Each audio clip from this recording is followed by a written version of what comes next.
In a world where every gesture is scrutinized and every smile photographed, sometimes the most powerful moments happen when two people forget they're being watched. What started as a routine charity visit to the Scottish Highlands would become the photograph that changed everything, not because of royal protocol or political significance, but because it captured something increasingly rare in public life. Genuine, unguarded love. The morning mist clung to the rolling hills of Glenmorvan like a protective shroud, but nothing could shield the small Highland community from the excitement that had been building for weeks.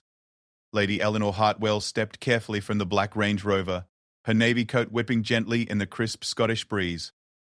Behind her, Lord Alexander Montgomery emerged with the practiced ease of someone accustomed to such arrivals. Yet his eyes immediately sought hers, a habit that hadn't gone unnoticed by the gathered crowd or the discreetly positioned photographers. The village of Kinlochmore had been preparing for this visit since the announcement 6 weeks prior. What had begun as a routine charitable engagement to support the Highland Heritage Foundation had transformed into something far more significant when word spread that both Eleanor and Alexander would be attending together. Their recent marriage had captivated the public imagination, but it was moments like these, unscripted, authentic interactions away from the formal ceremonies, that truly revealed the nature of their relationship. Mrs. Fiona MacLeod, the Foundation's director, approached with barely contained enthusiasm. At 73, she had lived through enough royal visits to recognize the difference between duty and genuine interest. "Your ladyships," she began, then caught herself with a small laugh. "My apologies, force of habit. Lady Eleanor, Lord Alexander, welcome to our wee corner of Scotland." Eleanor's smile was immediate and warm, reaching her eyes in a way that instantly put Mrs. MacLeod at ease. "Please, just Eleanor when we're among friends," she said, extending her hand. "And thank you for having us. Alexander has been telling me about the Heritage Project during the entire drive-up. I think he's more excited than nervous." Alexander stepped forward, and the casual observer might have missed it, but Eleanor instinctively moved slightly toward him, an unconscious gesture of partnership that spoke volumes. "Eleanor's being modest," he said, his slight accent carrying the warmth of genuine affection. "She's been researching Highland traditions for weeks. I suspect she knows more about the project than I do at this point." The exchange was captured by several cameras, but it was the brief moment afterward that would later be described as magical. As Mrs. MacLeod began explaining the day's itinerary, a sudden gust of Highland wind caught Eleanor's hair, sending auburn strands across her face. Without thinking, without checking for cameras or considering protocol, Alexander reached up and gently tucked the wayward strands behind her ear. The gesture lasted perhaps 3 seconds, but in those 3 seconds, every pretense fell away. Eleanor's reaction was equally unguarded. A soft laugh, a slight lean into his touch, and a look that spoke of genuine gratitude and affection. It was the kind of intimate moment that happens between couples everywhere, daily and unremarkably. Yet here it carried the weight of authenticity, in a world where such moments were increasingly rare. The gathered crowd seemed to collectively hold its breath. Children from the local primary school, who had been fidgeting in their carefully arranged line, suddenly stood still. The photographers, initially focused on getting the standard arrival shots, found themselves witnessing something unexpected, not a photo opportunity, but a genuine moment of connection. Young Jamie McPherson, age 7 and clearly unimpressed by titles, broke the spell by stepping forward with the directness that only children possess. "Are you really married?" he asked, his Highland accent making the question sound both innocent and profound. Eleanor knelt to his level, her formal coat pooling around her on the damp ground. A gesture that would have horrified protocol officers, but delighted everyone present. "We are indeed," she confirmed solemnly. "What makes you ask?" "My ma'am said people who are really married look after each other without thinking about it," Jamie explained with the wisdom of childhood observation. "Like when my dad fixes ma'am's hair when the wind's been at it." Alexander, who had been watching the exchange with growing amusement, found himself unexpectedly moved by the child's observation. "Your mother sounds very wise," he said, crouching beside Eleanor. "What else has she told you about marriage?" The question opened a floodgate of childish wisdom that had the entire gathering laughing within minutes. As the formal ceremony gave way to genuine interaction, something shifted in the atmosphere. The cameras were still rolling, the photographers still capturing moments, but the artifice that so often accompanied such events began to dissolve. Mrs. MacLeod seized the opportunity to begin the tour, leading the group toward the Heritage Centre, where local artisans were demonstrating traditional Highland crafts. Eleanor and Alexander walked together, but not in the rigid side-by-side formation typical of official visits. Instead, they moved naturally, Eleanor occasionally touching Alexander's arm to draw his attention to something interesting, Alexander automatically adjusting his pace when she stopped to speak with someone. The Heritage Center itself was a converted stone building that had once served as the village grain store. Inside, the warmth was immediate and welcoming, filled with the sense of wool, wood smoke, and the faint sweetness of heather honey. Local craftspeople had arranged demonstrations of traditional skills, weaving, wood carving, and the intricate art of Highland silverwork. At the weaving station, elderly Martha Sinclair was working at a loom that had belonged to her grandmother. Her weathered hands moved with practiced precision, creating a pattern that told the story of clan history in threads of blue, green, and gold. Eleanor was immediately drawn to the work, asking detailed questions about the symbolism and technique. Each pattern tells a story, Martha explained, her voice carrying the lilting cadence of the Highlands. This one here, this is the pattern of the Sinclair clan, but see how it weaves together with the MacLeod colors?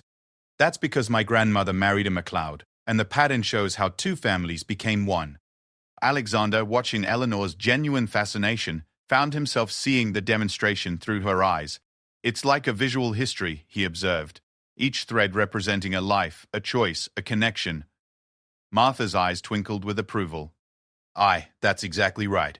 And like any good marriage, it takes patience, skill, and the willingness to adjust when something doesn't quite work the first time. The comment drew laughter from the small group that had gathered around the loom, but Eleanor caught the deeper meaning. How long does it take to complete a piece like this? She asked. This one will take me about 6 months, Martha replied.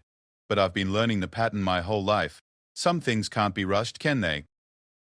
The conversation continued as they moved through the center, each interaction revealing more about both the Highland traditions and the couple themselves.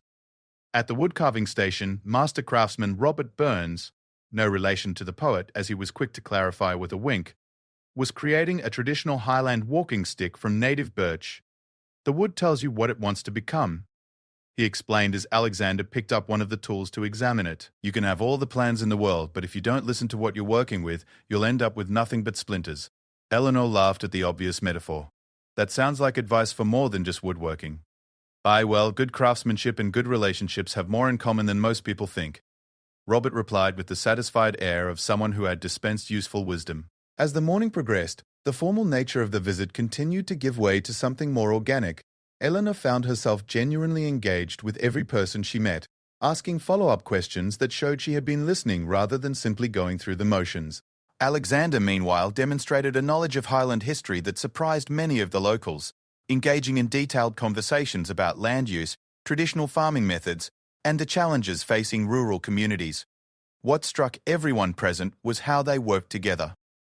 When Eleanor was deep in conversation with a group of local women about traditional Highland recipes, Alexander naturally took over speaking with the men about land management and conservation. When a technical question about historical preservation arose that was more in Alexander's area of expertise, Eleanor seamlessly redirected the conversation to him while continuing to engage with the children who had been following them throughout the centre. The lunch break came at the local community hall, where the women of Kinlochmore had prepared a traditional Highland meal. The hall, decorated with clan banners and filled with the sound of conversation and laughter, provided the perfect setting for the most revealing moments of the day.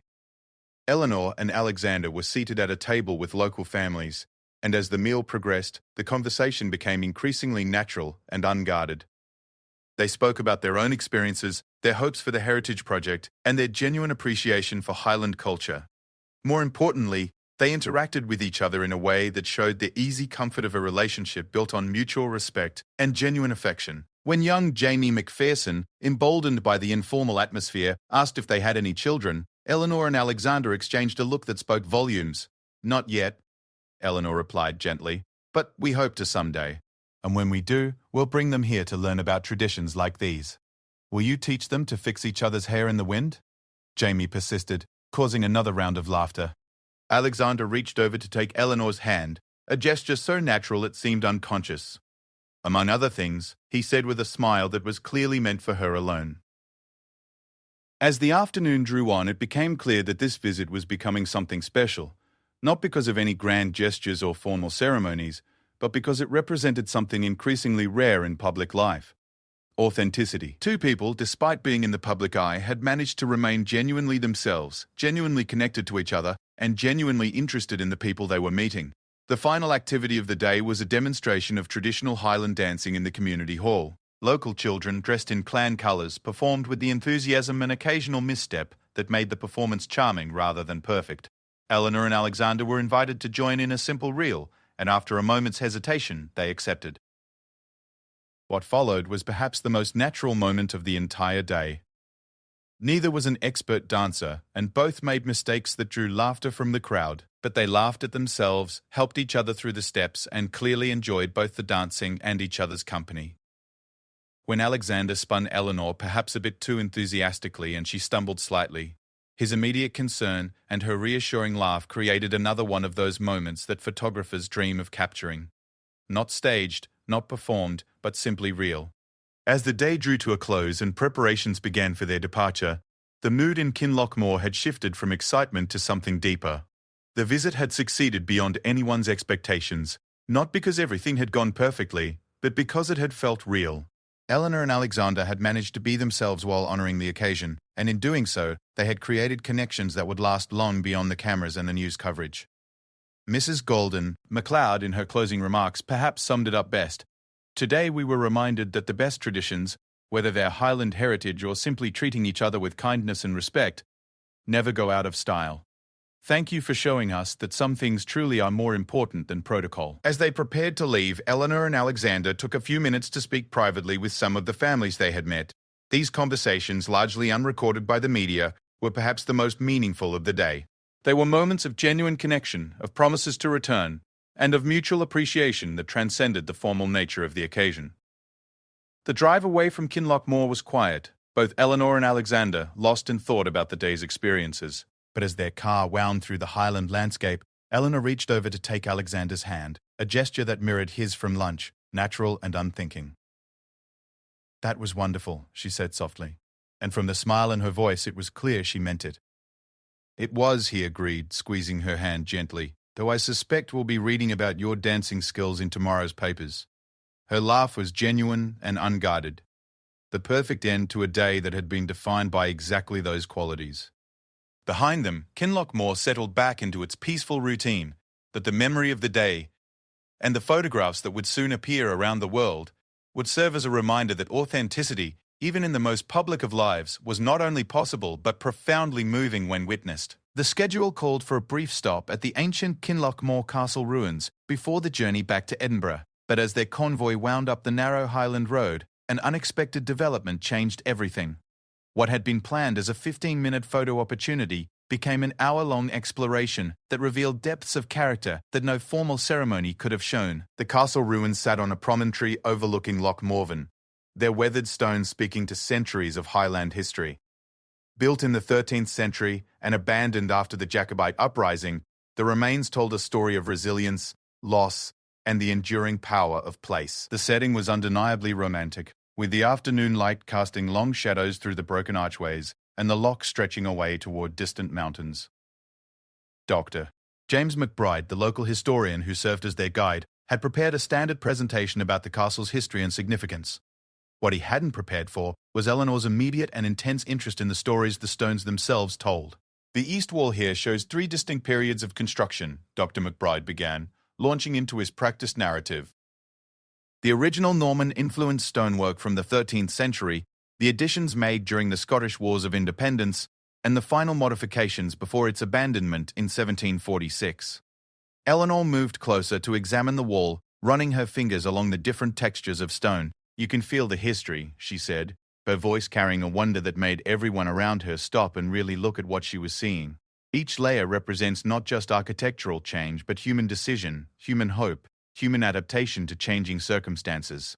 Alexander, watching her explore with growing fascination, found himself seeing the ruins through entirely new eyes. "What drew you to this particular aspect of history?" he asked. Genuine curiosity replacing the polite interest that might have been expected. "Stories," Eleanor replied simply, turning to face him with an expression that was both earnest and slightly embarrassed. "I know it sounds silly, but I've always been drawn to the stories that places like this hold. Not just the grand historical narratives, but the small human moments. Who lived here? What did they hope for? How did they make this place home? Dr. McBride, energized by her genuine interest, began sharing stories he rarely included in standard tours. Well, since you ask, there's a rather touching story about Lady Margaret Sinclair, who lived here in the 15th century. She was married to the clan chief, but she was also a scholar, unusual for her time. She's said to have created a library in the North Tower, where local children could come to learn reading and writing. A library? Eleanor's eyes lit up with delight. Here? In a Highland castle? Indeed. The foundations of the North Tower are still visible, if you'd like to see where it stood. Quote, "What followed was an impromptu exploration that delighted everyone involved. Eleanor's enthusiasm was infectious, drawing not only Alexander, but also their security detail and the small group of local officials into an adventure that felt more like a treasure hunt than a formal visit. The path to the North Tower ruins was steep and uneven, requiring careful navigation over centuries-old stones. Alexander instinctively offered Eleanor his arm for support, but it quickly became clear that she was as sure-footed as he was, equally comfortable picking her way across the challenging terrain. "Careful here," Dr. McBride called as they approached a particularly unstable section. "The stones can shift unexpectedly." As if summoned by his warning, the stone beneath Eleanor's left foot gave way slightly, causing her to lose her balance. Alexander's reaction was immediate and instinctive, his arm around her waist, steadying her before she could fall.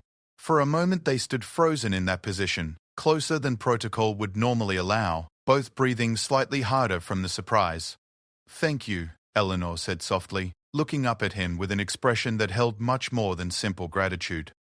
"Always," Alexander replied, and in that single word was a promise that extended far beyond steadying someone on unstable stones. The moment was captured by the photographers who had followed them up the hill, but it was also witnessed by something more important: the genuine appreciation in the eyes of Dr. McBride and the local officials who had seen countless public figures navigate such situations with far less grace and authenticity. "This is where Lady Margaret's library would have stood," Dr. McBride announced as they reached the foundation stones of the North Tower.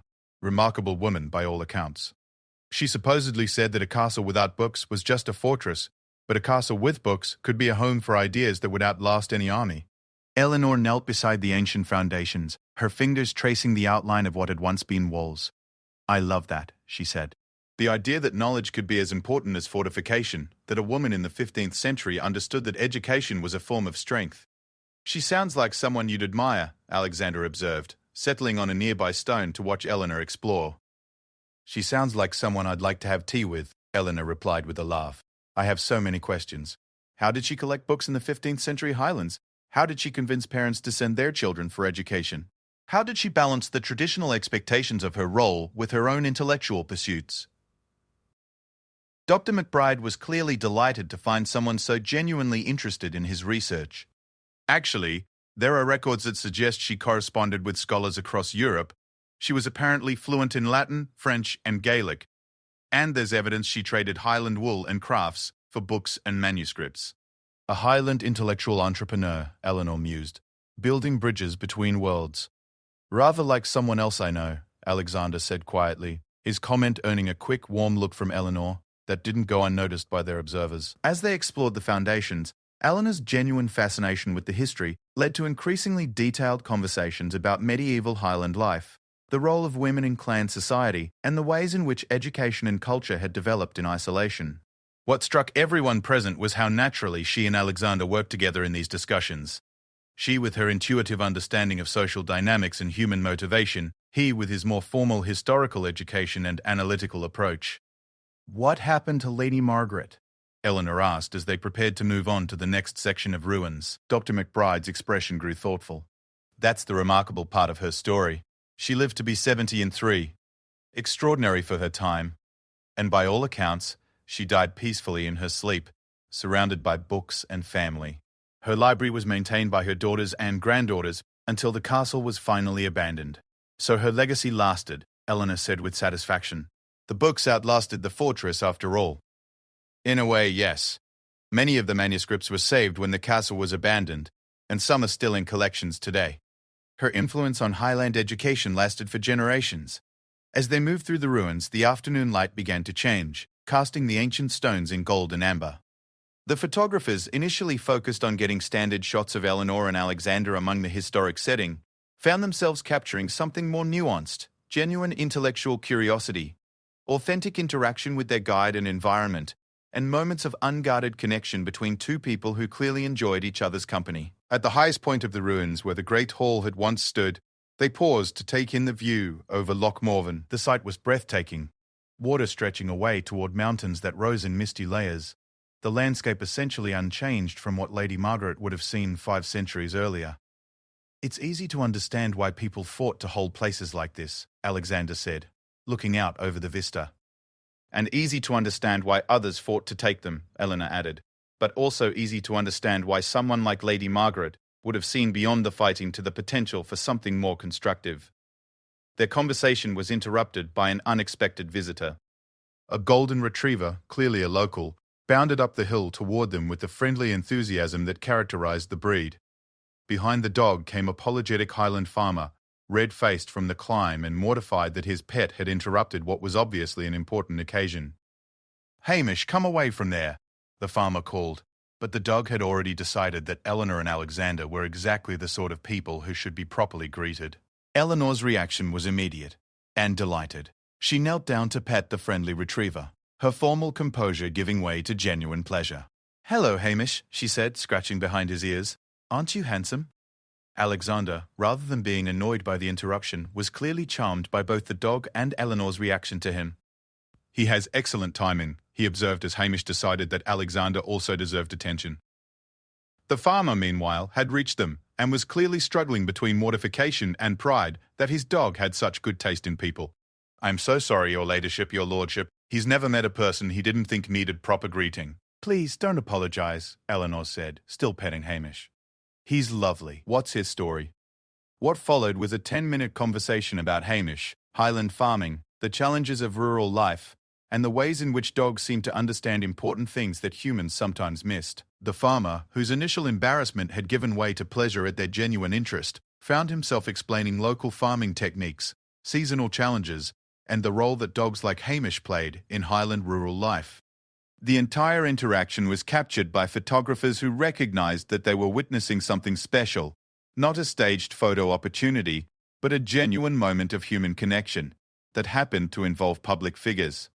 Eleanor's natural ease with the dog, Alexander's obvious enjoyment of the unexpected encounter, and their joint interest in the farmer's stories created the kind of authentic content that no public relations professional could have planned.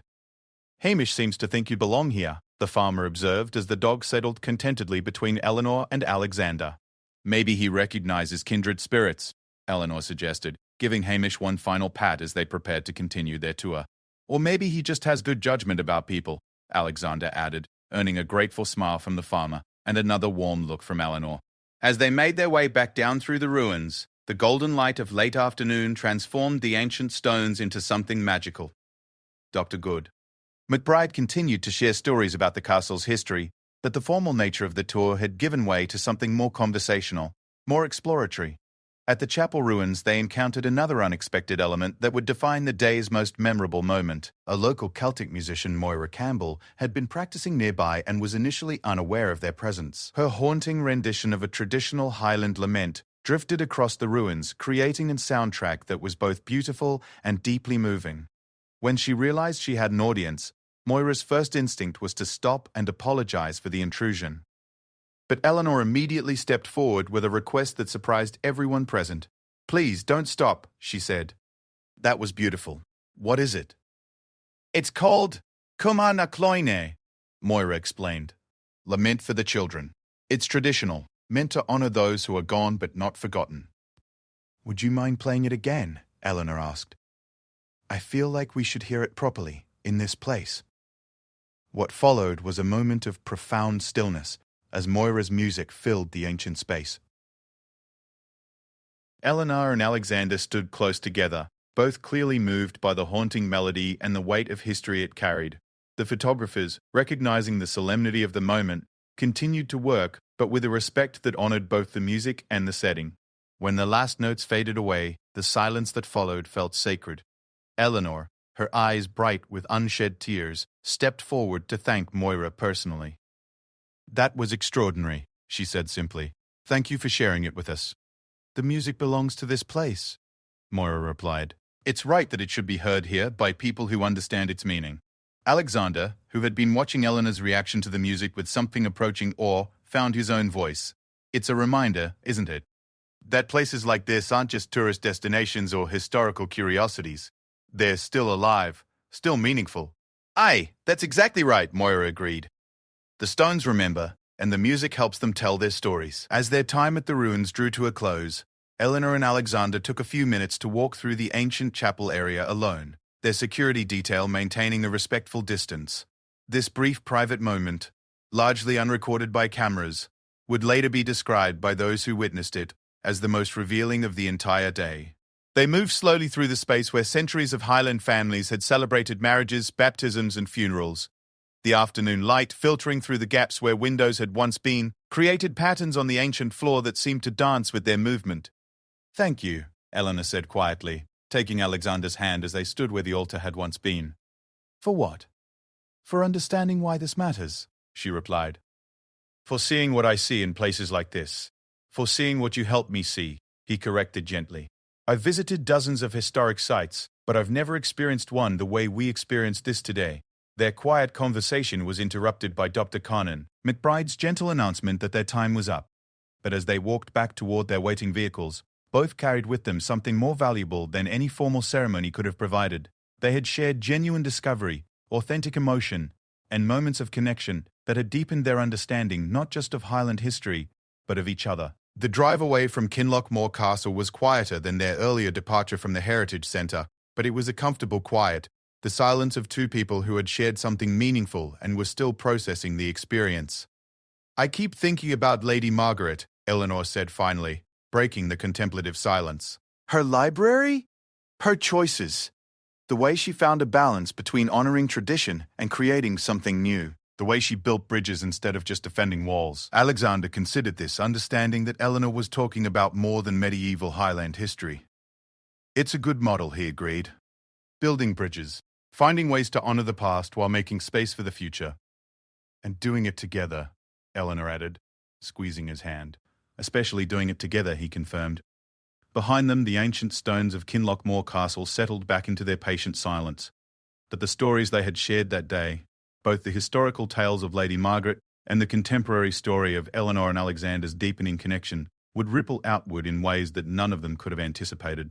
The photographers accompanying them knew they had captured something special, but even they couldn't have predicted how powerfully the images and stories from this unplanned extended visit would resonate with people around the world. In an age of manufactured moments and carefully managed public appearances, they had witnessed and recorded something increasingly rare: authenticity, curiosity, and genuine human connection. As their convoy wound through the Highland landscape toward Edinburgh, Eleanor and Alexander carried with them not just memories of a successful public engagement, but something deeper, a shared experience that had revealed new dimensions of their relationship and their individual characters. The ruins of Kinlochmore Castle had provided the setting, but the real story was the continuing construction of something new and meaningful in their own lives. By the time Eleanor and Alexander's convoy reached Edinburgh that evening, the images and stories from their Highland visit had already begun to spread across social media and news outlets worldwide. What started as routine coverage of a charitable visit had transformed into something much more significant, a viral moment that captured global attention not for scandal or controversy, but for its authentic portrayal of genuine human connection. The photograph that would become iconic was taken during that unguarded moment when Alexander had tucked Eleanor's wind-blown hair behind her ear. The image, captured from just the right angle with the misty Highland landscape in the background, seemed to embody everything people yearn to see in public figures: naturalness, care, love, undiminished by the weight of public expectation. Sarah Chen, a photographer for the Highland Herald, was the first to realize she had captured something extraordinary. As she reviewed her images in the small media room at the Heritage Centre, one photograph made her pause. "This is different," she murmured to her colleague David Morrison from the Edinburgh Standard. David leaned over to look at Sarah's camera display, and his expression immediately grew serious. "That's not just a good photograph," he said slowly. "That's a moment. A real moment." Within hours, that real moment had been shared thousands of times across various platforms, But it wasn't spreading in the typical fashion of viral content. There was no sensationalism, no manufactured controversy, no attempt to create drama where none existed. Instead, people were sharing the image with comments that revealed a deep hunger for authenticity in public life. "This is what love looks like," wrote Edinburgh University student Emma McDougall, sharing the photograph on her social media account. Not staged, not performed, just real. The sentiment was echoed by thousands of others, from Highland farmers to London bankers, from schoolchildren to grandparents. The image seemed to touch something universal, the recognition of genuine affection, unguarded and unpretentious. Dr. Rebecca Hamilton, a professor of media studies at the University of Glasgow, was among the first academics to recognise the broader significance of what was happening. "What we're witnessing," she explained to her evening seminar class, "is a rare moment when the public sphere and private emotion intersect in a way that feels authentic rather than exploitative. People are responding not to celebrity or status, but to recognisable human emotion." The ripple effects extended far beyond social media. In Kinlochmore itself, the Heritage Centre experienced an immediate surge of interest from potential visitors. Mrs. Reith, Fiona MacLeod, found herself fielding calls from tour groups, individual travellers, and even international organisations interested in supporting Highland cultural preservation. "I've never seen anything like it," she confided to her husband over dinner that evening. But it's not just because of who they are. People are calling because they want to experience what they experienced, that sense of connection to history, to place, to authentic tradition.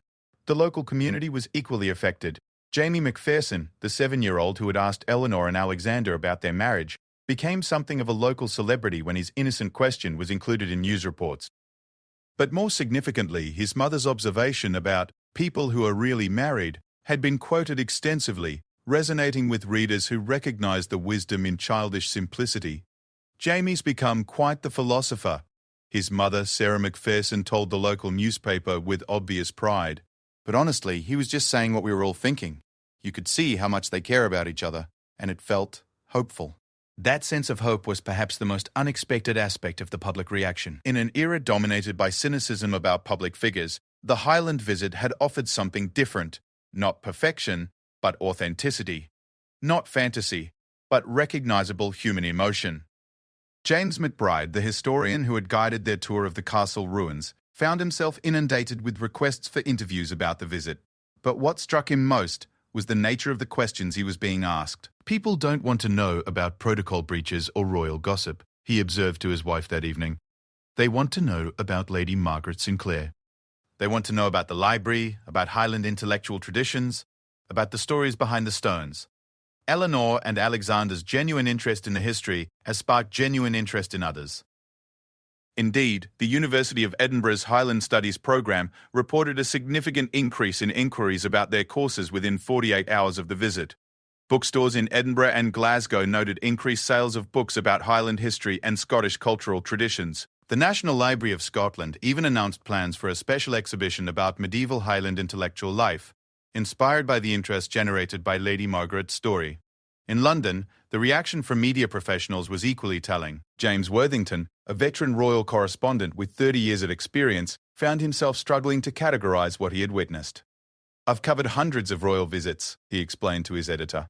"I know how to spot the staged moments, the photo opportunities, the calculated gestures. What happened in Scotland wasn't any of those things. It was just real. And people are responding because they recognize that reality." The challenge for media coverage became how to report on authenticity without somehow diminishing it. Early coverage focused on the photograph itself, but as more details emerged about the visit, Eleanor's genuine interest in Highland traditions, Alexander's knowledge of local history, their natural interactions with community members, the story deepened beyond a single striking image.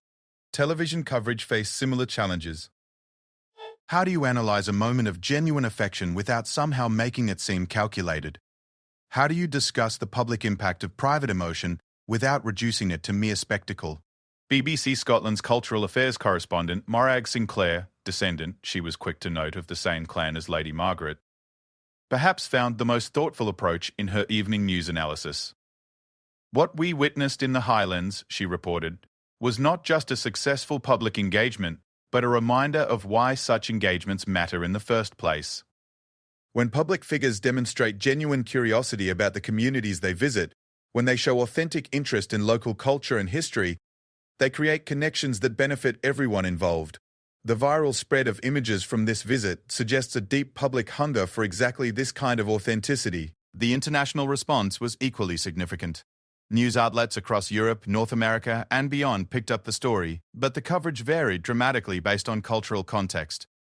In France, media focused on the romantic aspects of the moment, comparing Eleanor and Alexander to classic literary couples. German coverage emphasized their apparent knowledge of local customs and cultural sensitivity. American media, predictably, focused on the fairy tale elements while also noting the couple's apparent lack of pretension. Perhaps most significantly, the story resonated in unexpected places. Highland communities across Scotland reported increased interest from international visitors wanting to experience authentic Highland culture.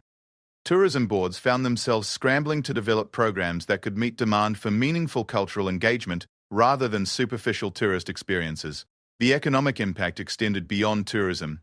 Highland Heritage Foundation donations increased dramatically in the days following the visit, but more importantly, other Highland cultural organizations reported similar increases in both interest and support. The ripple effect was creating genuine benefit for the communities Eleanor and Alexander had visited. Social media analysis revealed another interesting pattern. While the initial photographs had gone viral, the sustained engagement came from people sharing their own stories about Highland culture, family traditions, and authentic moments from their own relationships. The viral nature of the content had sparked a broader conversation about authenticity in public life and personal relationships. Margaret Stewart, a social media researcher at Edinburgh University, spent the following week analysing the phenomenon. What's fascinating, she explained to her colleagues, is that this isn't typical viral content. Usually, things spread rapidly and then fade just as quickly. But this story has what we call sustained resonance. People keep engaging with it because it connects to something deeper than momentary entertainment. The deeper connection became apparent in the comments and shares that followed the initial viral spread. People weren't just sharing the photograph. They were sharing stories of their own authentic moments, their own experiences of Highland culture, their own observations about what genuine affection looked like in public spaces. A teacher in Inverness posted, "Showed this photo to my primary school class when we were discussing Highland heritage." One student said, "They look like they really like each other, not just for the cameras." Children see authenticity so clearly. An elderly woman from Glasgow shared, "My late husband used to fix my hair just like that when the wind caught it. 60 years married, and he never stopped looking after the small things. Beautiful to see that spirit in young people today." A Highland farmer wrote, "Spent the afternoon with these folks when their dog interrupted their castle visit. Real people, asking real questions about farming life. Didn't feel like talking to dignitaries, felt like talking to neighbours." These personal responses revealed why the Highland visit had struck such a chord. In an era of increasing digital mediation and carefully curated public personas, people had witnessed something that felt genuinely unmediated. Real emotion, real curiosity, real connection. The impact on Eleanor and Alexander themselves was profound, though they wouldn't fully understand it for several days. Returning to their Edinburgh residence that evening, they were initially unaware of the global attention their Highland visit had generated. Their staff had mentioned increased media interest, but the full scope of the public response only became clear the following morning. "Have you seen this?" Alexander asked, looking up from his phone as they shared breakfast on their private terrace overlooking Edinburgh Castle. He showed Eleanor the photo that had sparked the worldwide response. Eleanor studied the image. Herself and Alexander in the Highland mist, his hand gently tucking her hair behind her ear, both of their faces showing unguarded affection. "That's a lovely photograph," she said thoughtfully, "but it feels strange seeing such a private moment shared so widely. Read the comments," Alexander suggested. "They might surprise you." As Eleanor scrolled through the responses, her expression shifted from concern to wonder. The overwhelming tone was not intrusive curiosity, but appreciation. People expressing gratitude for witnessing genuine affection, for seeing public figures who appeared to genuinely care for each other and the communities they visited. "They're not treating it as gossip," she observed with relief. "They're responding to it as hope." "Apparently, we've become symbols of authentic relationship," Alexander said with a mixture of amusement and responsibility. "Not sure how I feel about that level of symbolism." Their conversation was interrupted by a call from their private secretary, Caroline Bennett, who had been monitoring the media response and its implications. "I hope you're prepared for significant follow-up interest," she warned them. The response has been unprecedented, and there are already requests for interviews, documentary features, and appearances specifically focusing on your relationship and your approach to public engagement. This presented a delicate challenge. How do you respond to public interest in your authenticity without somehow compromising that very authenticity? How do you acknowledge the positive response to genuine moments without turning those moments into performance? Eleanor and Alexander spent much of that morning discussing the implications with Caroline and their broader advisory team. The consensus was clear. They should acknowledge the response gracefully, but resist any temptation to capitalize on it or turn it into a publicity campaign. The moment people responded to was genuine, Eleanor insisted. The second we start trying to recreate it or leverage it, it stops being genuine. Agreed, Alexander said firmly. We can appreciate that people found it meaningful, but we can't start performing authenticity. That's a contradiction in terms. Their decision was to issue a simple statement thanking people for their warm response to the Highland visit and expressing their continued commitment to meaningful engagement with Scottish communities. They would not give interviews about their relationship, would not participate in documentary features about their marriage, and would not attempt to replicate the viral moment. Instead, they chose to let their future actions speak for themselves. Within a week, they had quietly arranged additional visits to Highland communities, specifically focusing on supporting local cultural and educational initiatives. These visits would be less formal, with smaller media presence, designed to continue the work rather than capitalize on the attention. The statement, when it was released, struck exactly the right tone. We are deeply grateful for the warm response to our recent visit to the Highlands. The genuine enthusiasm and rich cultural knowledge we encountered in Kinlochmore reminded us why such engagement is so important. We look forward to continuing our support for Highland heritage and community initiatives in the weeks and months ahead. The public response to this approach was, if anything, even more positive than the original reaction. People appreciated the couple's decision not to exploit their viral moment, seeing it as further evidence of their authenticity. Political commentator David Ross wrote in the Edinburgh Evening News, "In an age of calculated public relations and manufactured moments, Eleanor and Alexander have chosen the radical path of simply being themselves. Their refusal to capitalize on viral fame may be the most authentic response of all." The Highland communities themselves were perhaps most appreciative of this approach. Mrs. MacLeod called it exactly what we'd expect from people who understand the difference between visiting a community and using a community. The week following the Highland visit also revealed the broader implications of the viral moment. Tourism to Highland heritage sites increased by over 200%. But these weren't superficial visits. Tour guides reported that visitors were asking detailed questions about local history, showing genuine interest in traditional crafts, and spending significantly more time at each location. Educational institutions reported increased enrollment in Scottish history and cultural studies programs. Publishers noted increased sales of books about Highland history, traditional crafts, and even relationship advice books that emphasized authentic communication and mutual support. Perhaps most significantly, other public figures began to take note of the different approach Eleanor and Alexander had demonstrated. Several politicians and celebrities made public statements about the importance of authentic engagement with communities, though few managed to achieve the same natural approach. The Highland visit had become more than a successful public engagement. It had become a template for meaningful public interaction. The combination of genuine curiosity, mutual respect, unguarded emotion, and authentic interest in local culture had created something that resonated far beyond the immediate participants. Dr. Hamilton, the media studies professor, was among the first to recognize the broader cultural implications. "What we're seeing," she told a conference on public engagement, "is evidence that people are hungry for authenticity in public life. When they encounter it, they respond with enthusiasm that can create positive change far beyond the original moment." The change was already visible in Kinlochmore and the surrounding Highland communities. The Heritage Centre had received funding offers from international organisations. Local schools were developing new programs focused on Highland history and culture. Traditional craftspeople were finding new markets for their work. But perhaps most importantly, young people in Highland communities were taking new pride in their cultural heritage. Jamie McPherson had started a school project about local history. Other children were asking their grandparents about traditional stories and customs. The authentic interest shown by Eleanor and Alexander had sparked authentic interest in the community itself.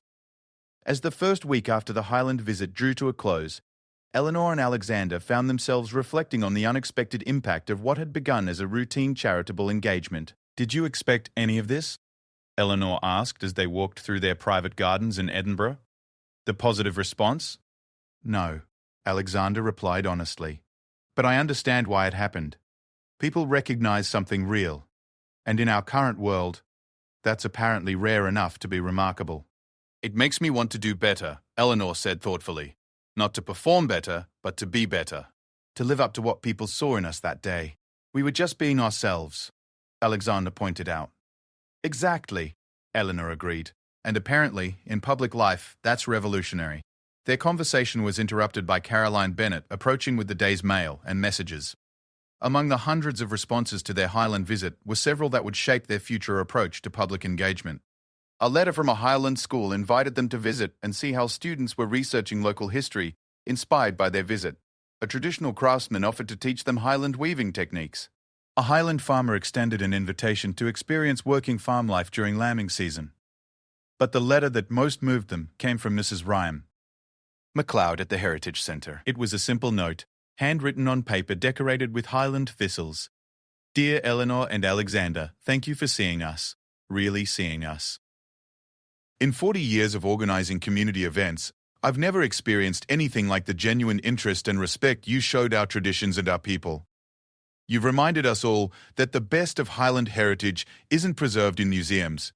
It lives in moments of authentic human connection. With gratitude and respect, Fiona MacLeod, P.S. Young Jamie McPherson asked me to tell you that Hamish, the dog, has been asking about you. Children and dogs always know the real ones. As they read the letter together in the fading Edinburgh evening light, Eleanor and Alexander understood that their Highland visit had accomplished something far more significant than they had intended. They had created not just a viral moment, but a meaningful connection that would influence their approach to public engagement for years to come. The ripple effects of that single day in the Highlands were still spreading, creating positive change in communities, inspiring authentic cultural engagement, and offering hope that public figures could be both genuine and effective. Most importantly, it had deepened Eleanor and Alexander's understanding of their own relationship and their shared commitment to meaningful service. 3 weeks after the Highland visit, Eleanor found herself standing in the morning light of their private sitting room, staring at a particular photograph that had appeared in the Edinburgh Herald's weekend magazine. It wasn't the famous windswept moment that had gone viral. This was a different image entirely, one that had been taken during their exploration of the castle ruins. In it, she and Alexander were examining the foundation stones of Lady Margaret's library, their heads bent together in concentration, completely absorbed in Dr. MacBride's explanation of medieval Highland scholarship. What struck her about the photograph wasn't the setting or the formal composition, but the expression on both their faces. There was an intensity of shared focus, a meeting of minds that spoke to something deeper than the romantic moment that had captured global attention. This was intellectual partnership, the kind of collaborative curiosity that had been growing between them since their marriage, but had somehow crystallized during their Highland adventure. You're thinking very seriously about something, Alexander observed, entering the room with 2 cups of coffee and settling into the chair beside hers. I'm thinking about Lady Margaret, Eleanor replied, accepting her coffee gratefully. Not just her story, but what her story represents. The way she found balance between tradition and innovation, between public duty and personal passion. Alexander studied the photograph she had been examining. And, I think that day in the Highlands showed us something about ourselves, about what we could be together. Eleanor turned to face him fully.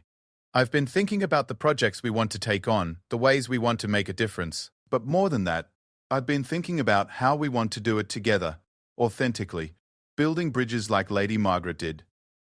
The conversation that followed would prove to be one of the most significant of their marriage. Over the course of the next 2 hours, they explored ideas that had been percolating since their Highland visit. The possibility of creating a foundation focused on cultural preservation and education, the idea of establishing rural learning centres that combine traditional crafts with modern technology, the concept of using their platform to highlight authentic community engagement rather than simply attending ceremonial events. But beneath these practical discussions ran a deeper current, a recognition that their Highland experience had revealed something about their partnership that went beyond their individual strengths.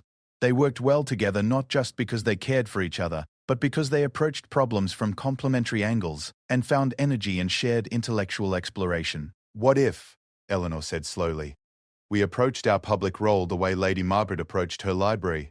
not as an obligation or a performance, but as an opportunity to build something meaningful that could outlast the immediate moment. Alexander set down his coffee and turned to give her his full attention. What does that look like practically? Long-term thinking, deep engagement rather than surface-level appearances, partnerships with communities rather than visits to communities. Eleanor's voice grew more animated as she developed her thoughts. The response to our Highland visit wasn't really about us. It was about people recognizing genuine interest, authentic connection, real curiosity about the world beyond ourselves. And you think we can build on that? I think we have a responsibility to build on that, Eleanor replied firmly. People responded to authenticity because they're hungry for it. If we've somehow become symbols of authentic engagement, then we need to live up to that symbolism by actually engaging authentically. Their discussion was interrupted by Caroline Bennett's arrival with the morning's correspondence and schedule items. Among the letters was one that would provide immediate opportunity to test their developing philosophy. The letter came from Professor Sarah Mackenzie at the University of the Highlands and Islands, written on behalf of a consortium of Highland educational institutions. They were proposing a collaborative project to create digital archives of Highland cultural knowledge, traditional songs, stories, crafts techniques, historical accounts, before they were lost to modernization. They had been inspired, Professor Mackenzie wrote, by the interest Eleanor and Alexander had shown in Highland intellectual traditions, and wondered if they might consider serving as patrons for the project. This is exactly what we were just talking about, Eleanor said after reading the letter aloud. Long-term cultural preservation, authentic community partnership, building bridges between traditional knowledge and modern technology. Alexander nodded thoughtfully. But it's also exactly the kind of commitment that would require sustained engagement, not a one-day visit, but ongoing involvement over months or years. Are you concerned about that level of commitment? Not concerned, Alexander clarified. Excited. But I want to make sure we understand what we're agreeing to. If we say yes to this, we're committing to be genuinely involved, not just lending our names to someone else's work. This distinction would prove crucial to their decision-making process. Over the following week, they arranged to visit several Highland educational institutions to better understand the scope and significance of the proposed digital archive project. These visits, conducted with minimal media presence and focused entirely on educational content, revealed the depth of traditional knowledge that was at risk of being lost. At the Sabhal Mór Ostaig Gaelic College on the Isle of Skye, they met with master practitioners of traditional Highland arts who were struggling to find ways to pass on complex skills that had been transmitted orally for generations. At the University of the Highlands and Islands in Inverness, they learned about cutting-edge digital preservation techniques that could capture not just the content of traditional knowledge, but the nuanced processes of learning and practice. Most significantly, they spent an afternoon with elderly Highland residents who served as living repositories of cultural knowledge. These conversations revealed the urgency of the preservation project. Many traditional stories, songs, and techniques existed in the memories of individuals who were in their 80s and 90s.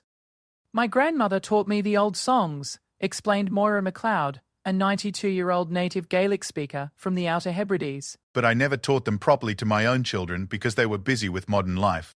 Now my granddaughter is interested, but I'm not sure I remember all the words correctly anymore. Eleanor found herself deeply moved by these conversations. It's not just about preserving the past, she observed to Alexander during their drive back to Edinburgh. It's about maintaining connections between generations, ensuring that traditional wisdom remains available to inform contemporary decisions.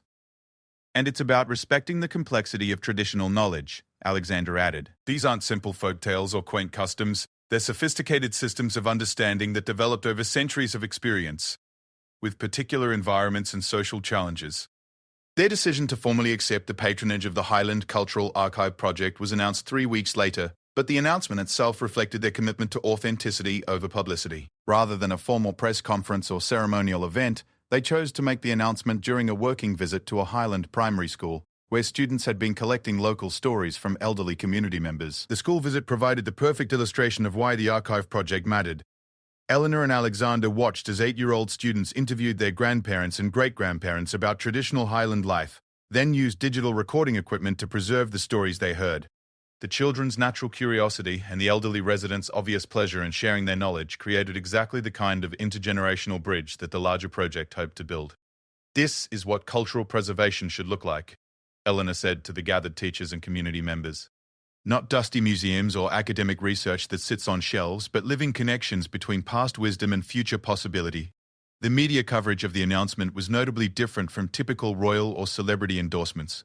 Rather than focusing on the prestige of their involvement, reporters found themselves explaining the significance of Highland cultural traditions and the innovative preservation techniques being developed. The story became about the project itself rather than about Eleanor and Alexander's role in it. This shift in media focus reflected a broader change that had been occurring since their Highland visit. Journalists who covered their activities found themselves having to research historical context, cultural significance, and community impact, rather than simply reporting on appearances and protocols. Eleanor and Alexander's commitment to substantive engagement was raising the intellectual bar for public coverage of their activities. The ripple effects of this approach extended beyond media coverage. Other public figures began to take note of the different model Eleanor and Alexander were developing. Deep engagement with specific projects rather than broad but shallow appearances at numerous events. Several politicians and celebrities reached out privately, seeking advice on how to make their own public engagement more meaningful. What we've learned, Alexander explained to a small group of younger royals and political figures who had requested an informal discussion, is that authenticity can't be performed. It has to be lived. People recognize the difference between genuine interest and professional courtesy. But how do you maintain genuine interest in everything you're asked to support? Asked one young politician. You don't, Eleanor replied simply. You choose fewer things and engage with them more deeply. You say no to opportunities that don't align with your authentic interests or your authentic capacity to contribute meaningfully. This philosophy was being tested in real time, as Eleanor and Alexander found themselves inundated with requests for patronage, appearances, and endorsements following the success of their Highland engagement. Their response was to establish clear criteria for accepting commitments. They would only take on projects where they could contribute genuine expertise or passionate interest, where they could commit to long-term involvement, and where their participation would add substantive value rather than mere prestige. The Highland Cultural Archive project met all these criteria perfectly. Eleanor's background in social history and Alexander's knowledge of traditional land management provided relevant expertise. Their genuine fascination with Highland culture ensured passionate interest, and their commitment to spending at least 1 week per month working directly with project participants demonstrated long-term involvement. More importantly, their participation was designed to add substantive value. Rather than simply attending fundraising events or lending their names to grant applications, they were working directly with elderly knowledge keepers to conduct interviews, learning traditional craft techniques so they could better understand what was being preserved, and participating in the development of educational materials that would make the archived knowledge accessible to future generations. 6 weeks into their involvement with the project, Eleanor found herself sitting in the kitchen of a small croft house on the Isle of Lewis, learning to spin wool using a traditional Highland spinning wheel, while the owner, 86-year-old Catherine McNeil, explained the subtle techniques that determine the quality and character of different types of thread. The wheel tells you what it wants to do, Catherine explained, her gnarled hands guiding Eleanor's movements with surprising strength. You can force it, but you'll get rough, uneven thread. Work with it, listen to its rhythm, and you'll get thread that sings. Eleanor, concentrating intensely on maintaining the proper tension and rhythm, found herself thinking about the metaphor's broader applications. Like any good partnership, she observed. Aye, exactly like that. Catherine agreed with obvious pleasure at Eleanor's understanding. My husband and I married 63 years before he passed. We learned the same lesson. Work together, listen to each other's rhythms, and you create something stronger than either could make alone.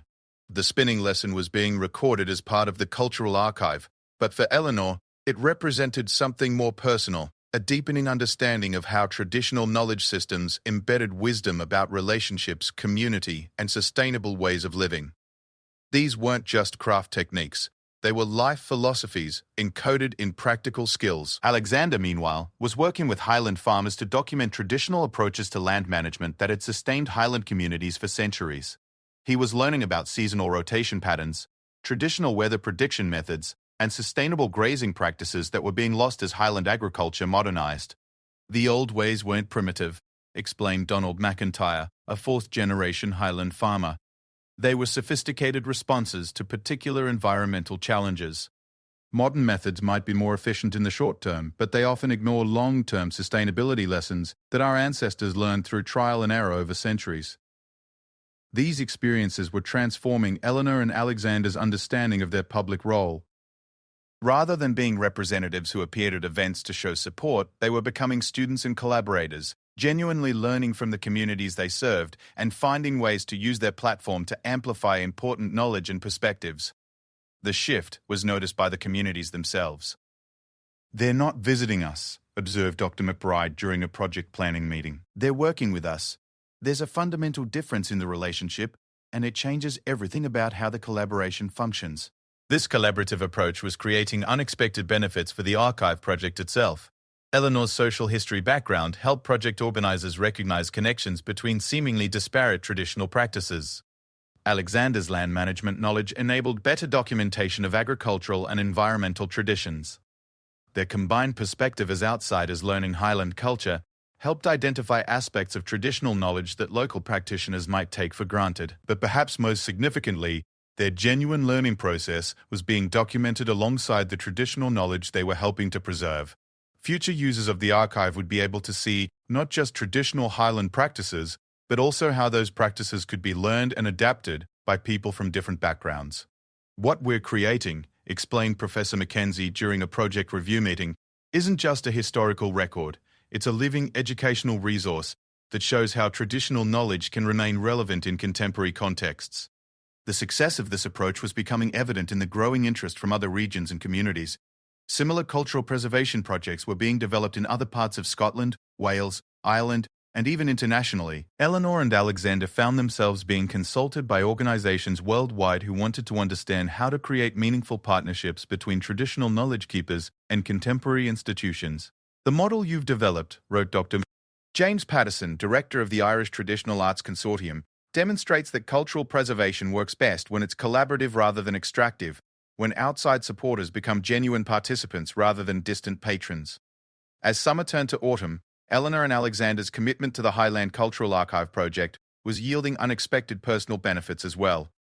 Their shared learning experiences were deepening their intellectual partnership and their emotional connection.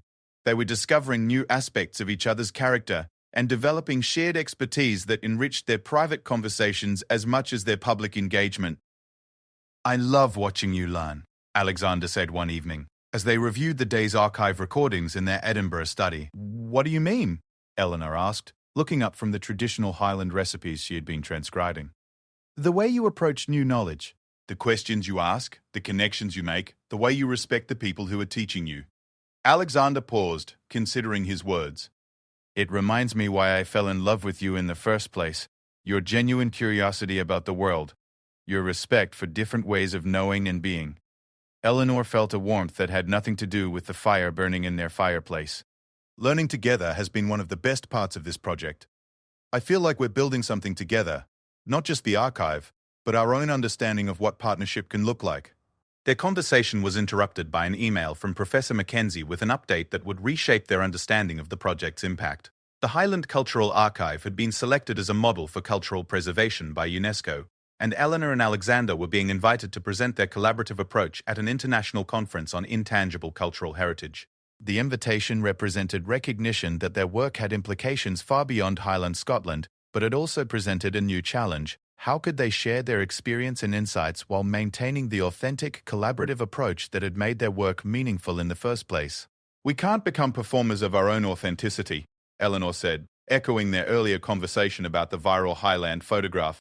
"But we can share what we've learned about creating genuine partnerships," Alexander replied. "The process itself, not just the results." Their decision to accept the UNESCO invitation would mark a new phase in their public engagement, not just as patrons or supporters, but as practitioners and advocates for collaborative approaches to cultural preservation and community engagement. The Highland Cultural Archive project had become more than a commitment. It had become a template for authentic public service that honored both traditional knowledge and contemporary possibility. Part 5. The Legacy Unfolds. 3,650 words.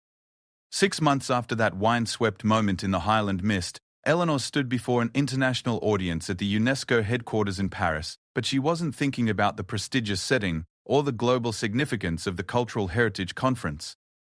Instead, her mind was with Catherine McNeill, the 86-year-old spinner whose weathered hands had taught her that partnerships, whether with spinning wheels, traditional knowledge, or life companions, required patience, attention, and respect for natural rhythms. "Cultural preservation," Eleanor began, her voice carrying the confidence that came from genuine experience rather than prepared talking points, is not about freezing traditions in time or treating heritage as museum pieces.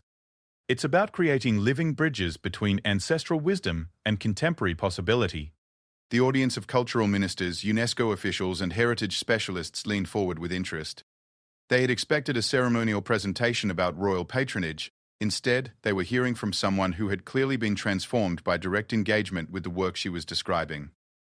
Alexander, seated in the front row, watched Eleanor with the familiar mixture of admiration and love that had characterized his expressions since their Highland adventure. But there was something new in his attention, a recognition of the intellectual leader Eleanor had become through their collaborative work, the way their partnership had enabled both of them to grow beyond what either could have achieved individually. The Highland Cultural Archive Project, Eleanor continued, has taught us that the most effective preservation happens not when experts study communities, but when communities and supporters learn together. When my husband and I began working with Highland Knowledge Keepers, we came as students, not as patrons. That shift in relationship changed everything. She clicked to a slide showing herself learning to spin wool with Catherine McNeil, then to another of Alexander documenting traditional farming techniques with Highland agricultural specialists. But the most powerful image was one taken candidly during a project planning meeting. Eleanor, Alexander, Professor Mackenzie, Dr. McBride, and several Highland community members seated around a kitchen table. Papers scattered everywhere, everyone talking at once with the animated engagement of people solving problems together. What you see here, Eleanor explained, is not delegation or charity, it's collaboration. Real collaboration where every participant brings expertise and every participant learns something new. The presentation continued for 20 minutes, but it felt more like a conversation than a formal address. Eleanor spoke about specific moments. The afternoon when a traditional Highland song recorded for the archive had helped resolve a dispute between two communities by reminding them of their shared history. The evening when Alexander's questions about traditional land management had led to the development of new sustainable farming practices that combined ancestral knowledge with modern environmental science. The morning when a Highland school child's digital story about her grandmother's weaving had inspired similar projects in 12 other communities. When Eleanor finished speaking, the silence that followed was different from typical conference politeness. It was the quiet of people processing something that had challenged their assumptions and opened new possibilities. Dr. Maria Santos, UNESCO's Director of Cultural Heritage, was the first to speak during the question period. Lady Eleanor, what you've described sounds transformative, both for the communities involved and for your own roles as public figures. But I suspect our colleagues would like to understand the practical challenges. How do you maintain authentic engagement when you're also managing significant public visibility? Eleanor's answer came from months of wrestling with exactly this question. We've learned to distinguish between authentic transparency and performative openness. We document our learning process because that documentation helps other communities see how similar projects might work for them. But we don't turn our personal relationship or our private struggles with learning traditional skills into public entertainment.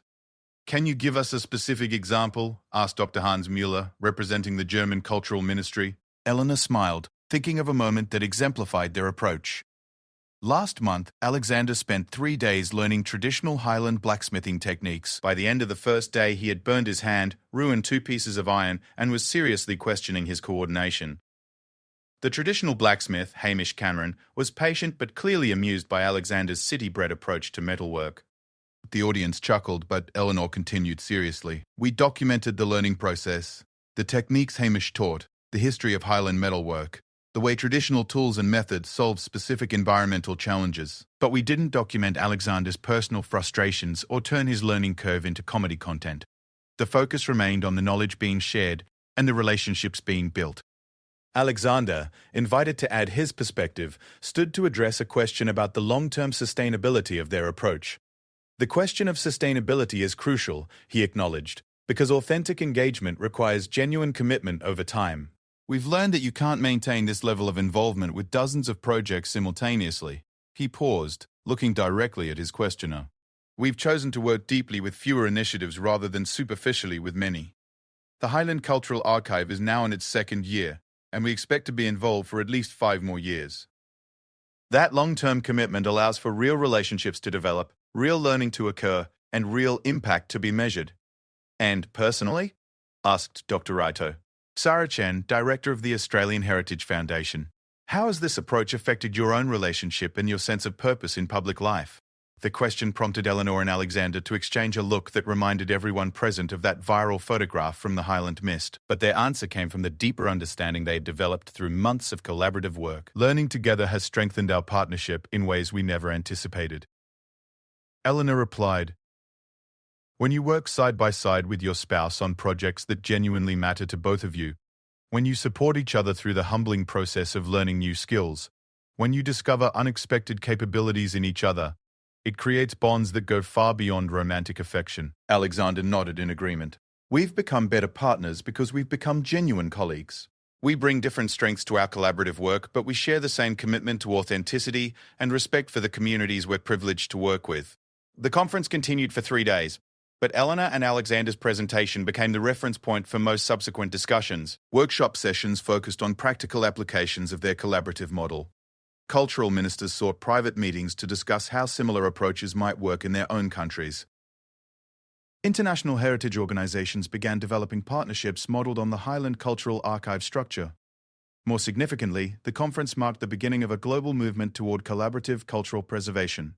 Within 6 months, similar projects had been launched in Wales, Ireland, Norway, New Zealand, and Canada, each adapted to local contexts but based on the same principles of mutual learning and genuine partnership between traditional knowledge keepers and contemporary institutions.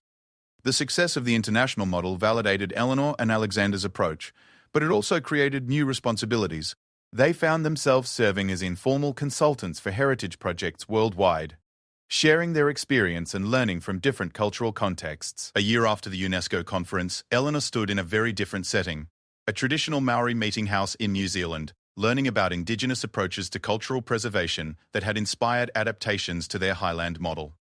The circular process of learning, teaching, and being taught that had begun in Scotland was continuing on the other side of the world. "The principles are universal," explained Dr. Aroa Williams, who was leading a Maori cultural preservation initiative based on the Highland model. Respect for traditional knowledge, genuine partnership, long-term commitment, mutual learning. But the specific practices must be rooted in local culture and local relationships. Alexander, who was documenting traditional Maori land management techniques that showed remarkable similarities to Highland practices, found himself understanding cultural preservation from an increasingly global perspective. "What we're learning," he told Eleanor during a quiet moment overlooking the New Zealand countryside, "is that authentic engagement with one culture teaches you to recognize authenticity everywhere." Their New Zealand visit was part of a carefully planned international exchange program that had grown out of their UNESCO presentation. Eleanor and Alexander spent several weeks each year visiting heritage projects worldwide, not as dignitaries making ceremonial appearances, but as active participants, learning different approaches to cultural preservation and community engagement.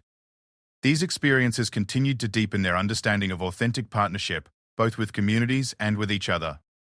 Each new cultural context revealed different aspects of traditional knowledge systems and different models for preserving and transmitting cultural wisdom. In Ireland, they learned about the integration of traditional storytelling with digital media. In Wales, they studied community-based language preservation. In Norway, they explored connections between traditional crafts and environmental sustainability. Each project reinforced their conviction that the most effective cultural preservation happened through collaboration rather than extraction.